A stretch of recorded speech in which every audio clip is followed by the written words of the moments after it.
We are here to support you. Thank you. Welcome to the Senate, Madam Vice President.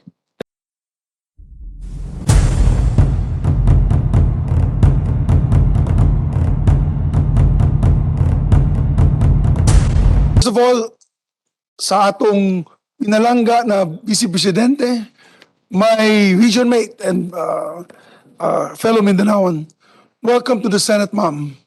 We are honored to have you here with us, not just presenting the budget of the Office of the Vice President, but also the budget of the Department, Budget and Management. I'm sorry, budget of the Department of Education, sorry. I'm here because time and time again, whenever there is a budget deliberation of the OVP, we would always support the budget of the OVP, whoever the Vice President may be, and we give due courtesy to that very important office.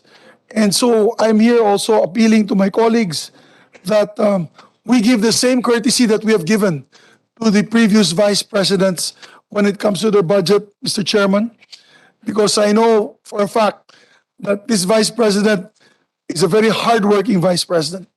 She has the heart for the Filipino people, and she only wants the best for our people. And that's why her budget request, as far as I'm concerned, is a very sound one, is a very, I would say, important measure on how she'd be able to help people, especially in these times of calamities and these times of tragedies, and still within the pandemic.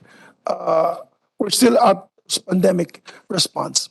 So with that, Your Honors, I know I will not preempt, but I would just like to appeal to my colleagues that let us give her that due courtesy, the courtesy that we've given previous Vice Presidents, particularly on the budget of the OVP, and we approve it at the soonest possible time. Maraming salamat po, Chairman. And again, Madam Vice President, welcome to your Senate, ma'am.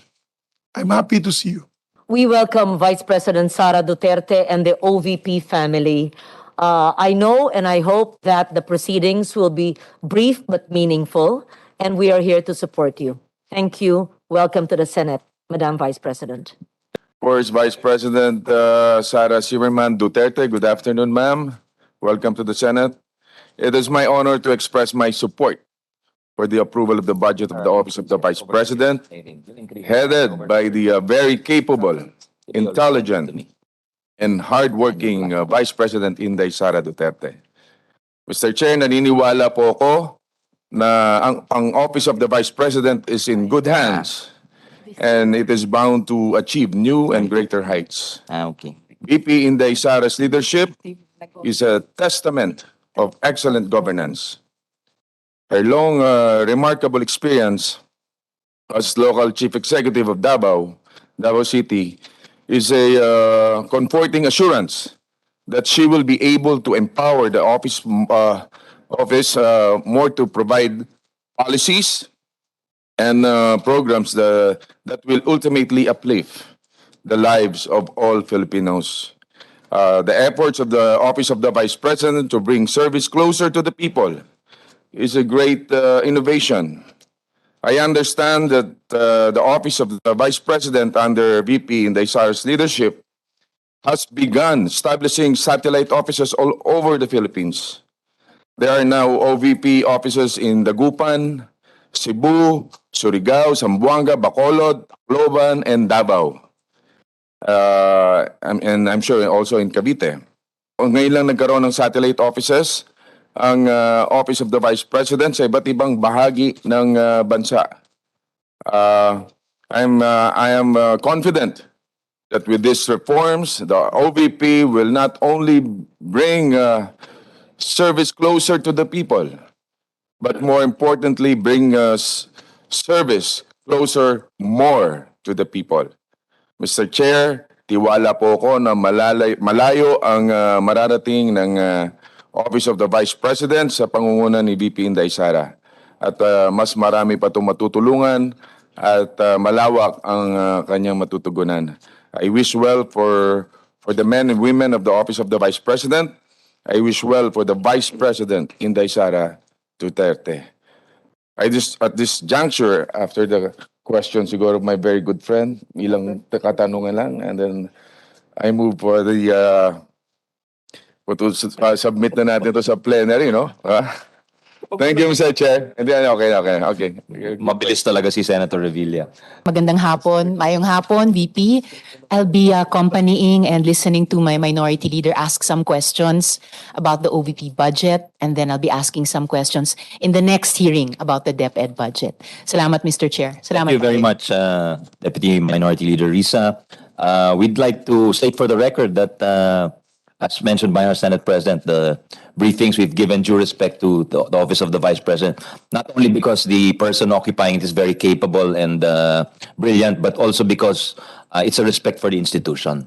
And many times it has been remarked in the past that unlike the office of the President, which is fully supplied with all the institutional requirements like buildings, offices, vehicles, staff component, regional offices, the office of the Vice President is, and this is even before Ma'am Sara, VP Sara took the position. Even before these remarks were made during the time of VP Lenny Robredo, in fact.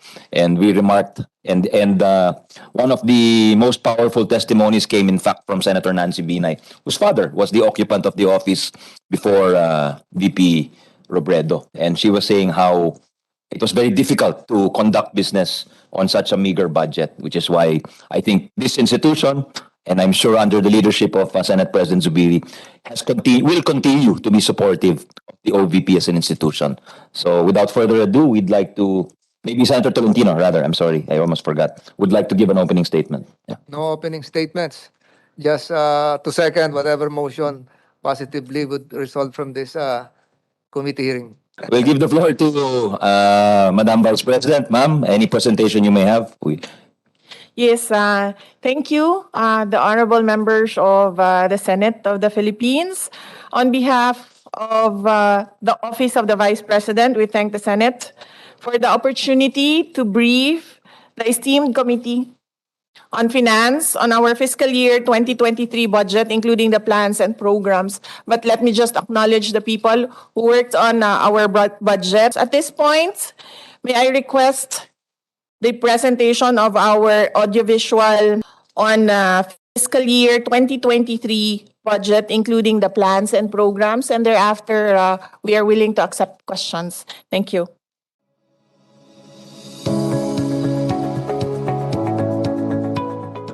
The Office of the Vice President has been implementing programs, projects, and activities committed to help marginalized and underprivileged Filipinos.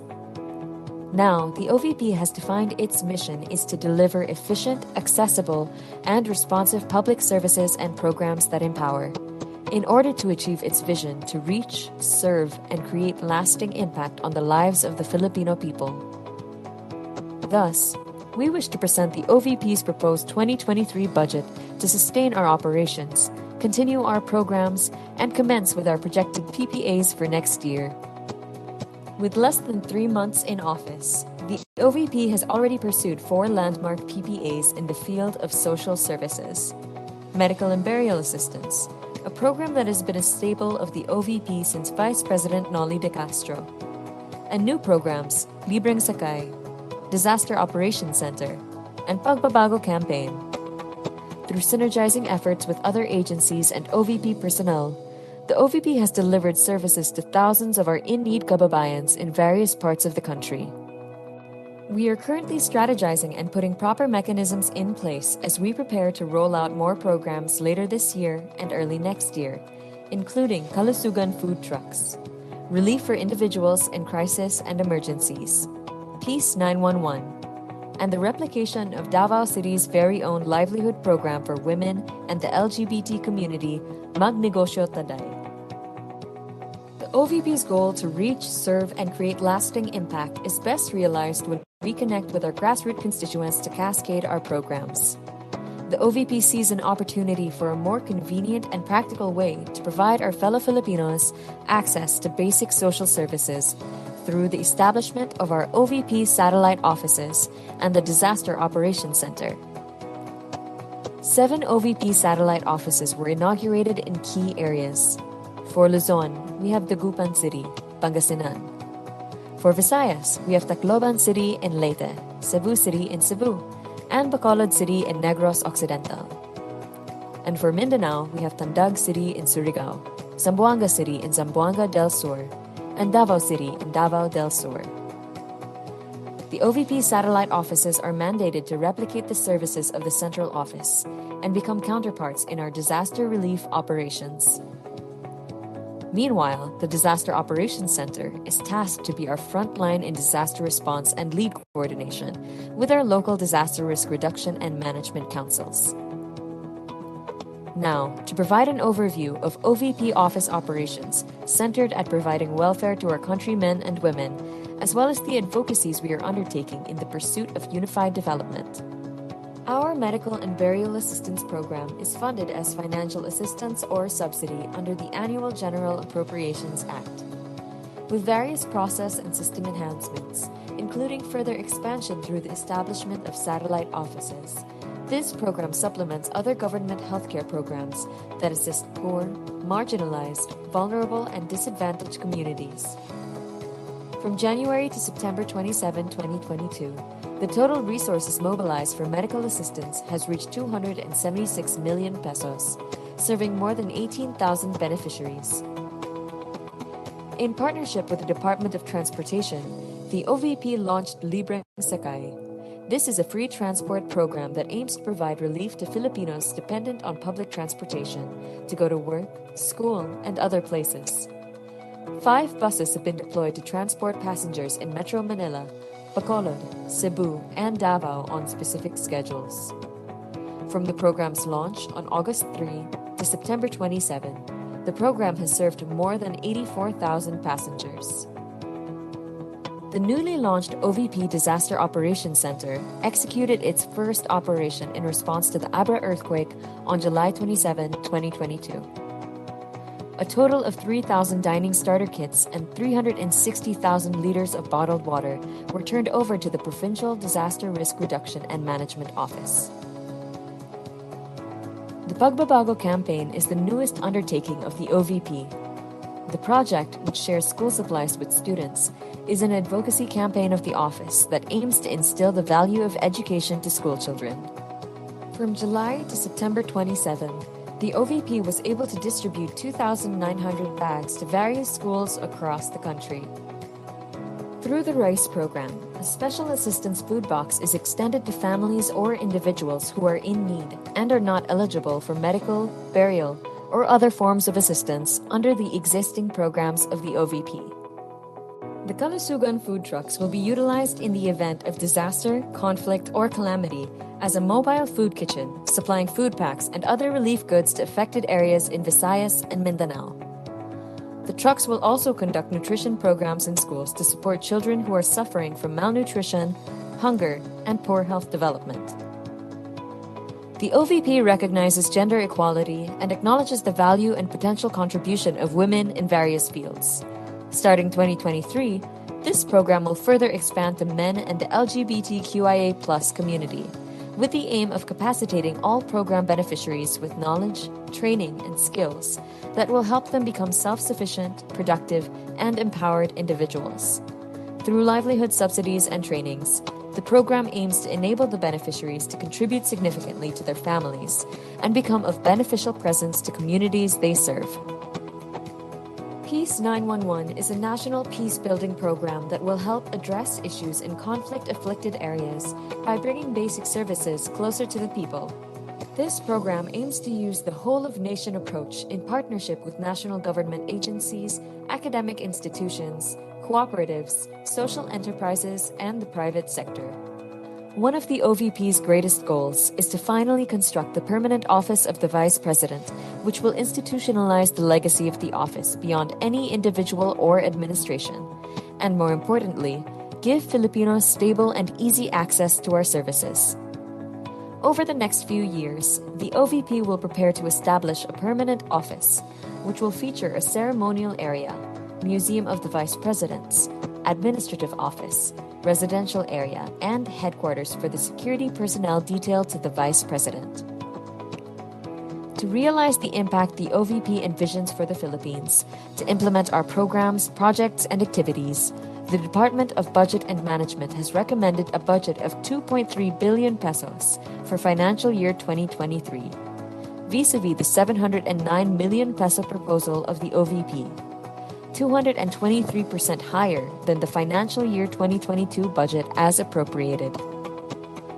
With the proposed budget to implement the OVP's plans and deliver efficient, accessible, and responsive programs in 2023, we are positive that the OVP will realize its vision for the Philippines and empower Filipinos across the country. Maraming salamat po. Is there anything else before we turn it over to the senators for any questions they may have? That is it, Your Honor. We just want to leave as a permanent project the office and residence of the future vice presidents. And then for all the other projects that we are doing, that is based on the priority of the present staff complement of the office of the vice president. Thank you. Thank you, Madam Vice President. So now we'll turn it over to the Senate President if he has any questions. Senate President Pro Temp, any questions? I think the questions will come from the Minority Leader then. Yes, thank you, Mr. Chair. I'll cut to the chase. Go ahead. Welcome to our Vice President. Thank you for the presentation. So, according to the presentation, ma'am, your office requested 709 million pesos. So tama pala, tama yung information that reached me that the OVP requested the total obligation budget of 709 million, and yet the NEP recommendation is 2.3 billion. So anong sobra dito is 1.6 billion po ang sobrang bigay sa requested. So may we know if you're really prepared to ramp up your activities kasi you only requested for 709 million pesos. Yes, sir. We'd like to call Kelvin, our budget officer. He was with the previous administration and with the present administration. So we'll recognize Thank you, Mr. Chair. Sir Tenito. With regard Go ahead, to the sir. 2022 budget proposal, it was submitted under the term of Vice President Leni Robredo. And upon the assumption of office of Vice President Sara Duterte, the OVP have consulted the DBM regarding the additional funding for 2023, specifically for the augmentation of the financial assistance subsidy for the operations of Magnegosyo Taday, the livelihood assistance, and the medical assistance program of the OVP. Further, we have also augmented the provision for the supplies and materials for the implementation of the Pagbabago campaign, and then the provision for welfare goods for the during disaster and the food boxes for individuals in crisis and emergencies po. Thank you. Thank you, Mr. Chairman. That was what I suspected. So since the budget call was early this year, so submitted by the previous office of the Vice President. So it is correct to say that the office of the Vice President, the incumbent one, you're really asking for 2.3 billion. You asked for that. You asked for the 2.3 billion pesos. Tama ba, Kevin? Yes, sir. We have consulted the DBM po. Yeah, so then DBM gave you the full amount that you requested. Okay. So, okay, let's now go to one item which I'm also being asked kasi as a legislator, tinatanong din ako doon about the confidential fund. Sabi nila this is a first for the OVP. I do not know if that is a correct but a 500 million peso allocation for confidential funds. So apparently, siguro when the last office of the Vice President made the submission during the budget call, there was no confidential fund. And then the new office of the Vice President asked for 500 million. May we know how? Before I give the floor to the Vice President, with your permission, Minority Leader, dear colleagues, just to state for the record that the OVP, just to place things in perspective now, Your Honors, the OVP, I'm looking at the records, received confidential or intelligence funds for 13 years, from year 2000 to 2012, Your Honor. So that's just to place that on the record. Was it confidential or intelligence? Para, I think there's a it was- difference. There's a difference. There was no distinction, Your Honor, until 2011 when it became, I think there was a distinction made between confidential, which were given to civilian agencies, whereas intelligence is given to, I hope I'm not wrong, Your Honor. Yes. I'll subject this to some colatilia, but I think intelligence is given to the military and So now- security agencies, Your Honor. So proper terminology now would be confidential. I think the proper terminology That- now is... that is how I understand. Yes, Your Honor. So, it may have been given before, let us say, in amounts of 5 million pesos in 1 year, but this time kasi 500 million pesos in 1 year. So may we know how are we also to answer the questions asked of us, how to justify this item in the OVP's budget? Yes, I'd like to repeat the manifestation of Senator Angara, Your Honor. Since 2003 to 2012, there were funds, intel and confidential funds that were granted the Office of the Vice President. And as to the amount, Your Honor, and the propriety of the confidential funds, as we have manifested in the House of Representatives, we leave it to the honorable members of the Senate to decide on this matter, Your Honor. When you made that statement pala, that refers exactly to the same item in the budget. So thank you for that. And then ang nakikita ko lang po kasi is the plan is also to build a permanent home for the Office of the Vice President, and I think there is an amount here of 10 million for land acquisition. So have we already identified the specific lot that we intend to acquire or purchase for the permanent home of the OVP? Yes, Your Honor. Right now, we are talking to GSIS of properties under them that can be donated or sold to the Office of the Vice President as a permanent property of the Office of the Vice President.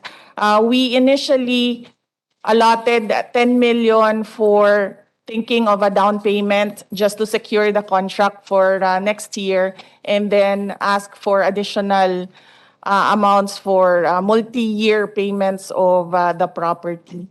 Do we already have an idea, Madam Vice President, of the total acquisition cost of the lot? And then do we have an idea already now of the total cost of the structure itself? Right now, sir, we are looking at one property only, and that is the Coconut Palace. But there is no amount yet identified or given by GSIS. But we are still looking at other properties as well of the government that can be used, given to the Office of the Vice President for a permanent office. At least we know the medium to long-term plan of the Office of the Vice President. So, kasi tatanong ko nga sana yun, why not use the Coconut Palace? Yung pala, this time, it's a purchase of the, possible purchase of the Coconut Palace, and maybe renovation to accommodate yung mga museum, something na mga plano po natin. Well, at any rate, Mr. Chairman, so once we acquire, what is the plan, Madam Vice President, once we have this permanent home? We would no longer maintain the satellite offices that we are currently maintaining? Your Honor, we still intend to continue the satellite offices because these are the offices that cascade down the projects of the central office. Particularly when we came in, we saw that the medical and burial assistance of the Office of the Vice President, which started during the term of Vice President Noli de Castro, was concentrated in the NCR area. So satellite offices deliver those assistance to the areas where we established them. Siguro talagang tinangkilik yun, ano? Our constituents really availed of the medical and burial services. Well, nakita ko rin po yung mga effort natin to give a lot of services to our people. We have food trucks, Peace 911, Pagbabago, and we have this Libreng Sakay. But of course, when we try to replicate what the entire government is doing, it will really cost us. It will cost us a lot, and we really cannot afford it. Kaya napansin ko rin po sa Libreng Sakay, we have free transportation, but 5 buses. Meaning to say, we are limited to 5 areas siguro because kailangan predictable din yung services. So that's just an observation, Mr. Chairman, Madam Vice President, na siguro we should just select the services that yung talagang kailangan ng taong bayan at saka hindi na binibigay ng ibang ahensya. Kasi for example, itong libreng sakay, DOTR, dito naman sa Metro Manila, tapos may mga fuel subsidy programs din, pati ang PNOC, gusto rin nila mag-offer na gano'n. So, as part of the medium-term fiscal framework of the Marcos administration, gusto rin nila yung fiscal consolidation, yung mga economies of scale. Pinag-aralan ko po kasi rin yung MTFF ng Marcos administration. So siguro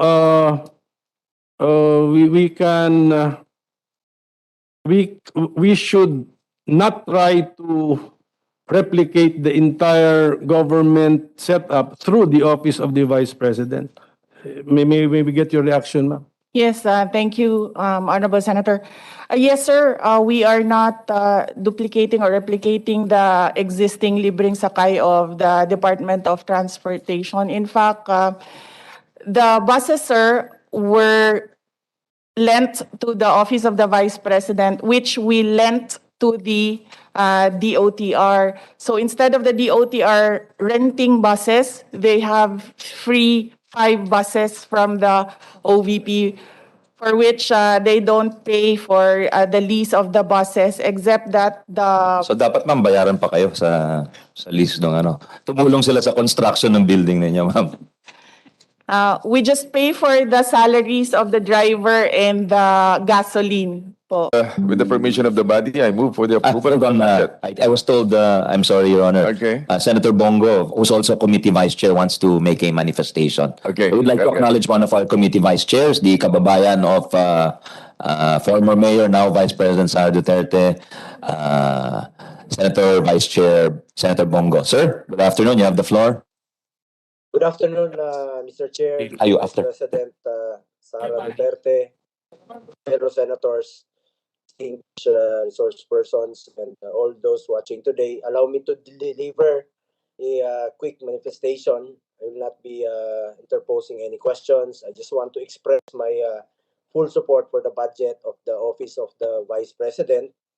As the second highest office in the land, the Office of the Vice President is mandated to perform executive, ceremonial, and advocacy functions, as well as collaboration with stakeholders and organizations in both the public and private sectors to develop and promote programs that will uplift the lives of the Filipino people.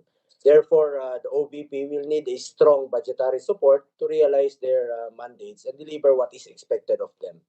Mr. Chair, as you know, first time in a very long time po na muling sabay nanalo ang isang magkaalyadong presidente at vice presidente sa ating bansa. Kaya naman masasabi kong napaka-crucial ng trabaho ng ating vice presidente ngayong administrasyon. She will work closely with the president. On top of that, she will also spearhead one of the most important agencies in the country, the Department of Education. Overall, she will play a vital role in nation building, economic recovery, and addressing educational gaps in our country. At isisingit ko na lang po, knowing the Vice President, since she started her public service. Alam ko pong magagamit po ang pondo ng kanyang opisina sa DepEd, sa Office of the Vice President sa tama at walang masasayang. Stricto po si Vice President. Mas stricto pa po siya kaysa kay dating Pangulong Duterte. Senator Go, we'll get back to you kasi nawala ho kayo for a while. Balikan ho namin kayo after Senator Gatchalian with your indulgence, sir. Saan po ako nawala, sir? Ano? Saan portion po ako nawala? Hindi partly, nawala. Narinig na natin lahat. Senator Gatchalian has the floor. Mr. Chair, thank you. Sinabi ko lang ho kung meron pong mga taong alam po yung pakiramdam ng walang tahanan, tayo po yun. Because wala ho tayong permanent home. And being an important institution, and OVP is also a very important institution, kailangan na ho tayo gumawa ng hakbang na makahanap po ng permanenteng tahanan. Hindi lang po ang Senado, kung hindi po yung mga opisina katulad po ng Office of the Vice President. So, Mr. Chair, I support that budget, and the 10 million down payment obviously is not enough, and so we will support an additional budget so that we will have a permanent home for our Vice President and the future Vice Presidents to come. Thank you, Mr. President. Thank you. Thank you for that forward-looking statement, Your Honor. We'll turn it back to Vice Chair Go if he wishes to continue his statement. Vice Chair Senator Bong, are you still online, sir? Opo, sir. Go ahead, sir. Go ahead, sir. Medyo nawawala ko kayo kanina. Alam ko pong magagamit sa tama ang pondo ng gobyerno at walang masasayang. Stricto po si Vice President sa pagdating po sa paghawak ng pondo ng gobyerno. Mas stricto pa po yan sa dating Pangulong Duterte. Salamat. Again, I would like to reiterate my full support for the budget of the Office of the Vice President at saka po sa Senate. Thank you very much, Senator Bongo, Vice Chair of the committee. I'm sure your support is very much appreciated. Now we turn it over to the Senate President for hopefully the last intervention of the afternoon. Without further ado, we'd like to second the motion of Senator Bong Revilla in approving the budget of the OVP on committee level to the plenary level once we resume our sessions on November. Congratulations po. Thank you very much, Your Honors. Thank you, Mr. President, and congratulations to the OVP. We thank them for their presence, the personal appearance of VP Sara, and will favorably endorse it without prejudice to any requests that they may make towards our committee. Thank you very much, Madam Vice President.